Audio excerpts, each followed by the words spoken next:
జగదీశ్వర్ రెడ్డి గారు ప్లీజ్, జగదీశ్వర్ రెడ్డి గారు ప్లీజ్, జగదీశ్వర్ రెడ్డి గారు ప్లీజ్ 1 మినిట్. అస్థానానికి గురి కాకండి, సహనంతో మాట్లాడండి, సభా సాంప్రదాయాలను కాపాడండి. మీరు సీనియర్ శాసనసభ్యులు, మంత్రి పదవి కూడా చేశారు మీరు 10 సంవత్సరాలు. మీరు ఈ విధంగా మాట్లాడడము, సభను సాంప్రదాయాలను తప్పుదోవ పట్టించడం మంచిది కాదు. ప్లీజ్ మాట్లాడండి. అధ్యక్ష ఏ సభా సంప్రదాయానికి నేను విరుద్ధంగా మాట్లాడినా మీరు చెప్తే తర్వాత మాట్లాడదు అధ్యక్ష. నా విషయంలోనే నన్ను ప్రశ్నించడమే సభా సాంప్రదాయాలకు విరుద్ధము. అసలే కాదు అధ్యక్ష. నన్ను ప్రశ్నించడం ఈ సభ మన అందరిది. ఈ సభ మా అందరికి సమానమైన హక్కులు ఉన్నాయి. మా అందరి తరఫున మీరు పెద్ద మనిషి మాత్రమే ఆడ కూర్చున్నారు తప్ప ఈ సభ మీ సొంతం కూడా కాదు. ఈ విషయం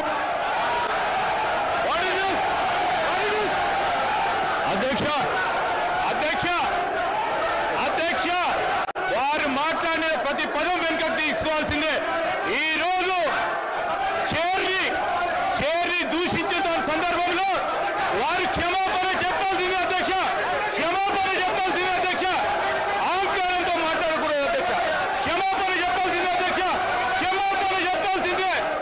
ఈ రోజు చైర్ పైన దూషణలు చేస్తూ బెదిరించే కార్యక్రమం చేస్తూ ఈ రోజు వారు చేసిన మాటలు విషయంలో తప్పకుండా జగదీశ్వర్ రెడ్డి గారు వారి పార్టీ పూర్తి స్థాయిలో క్షమాపణ చెప్పాల్సింది అధ్యక్ష. Subscribe us and press the bell icon for more interesting updates.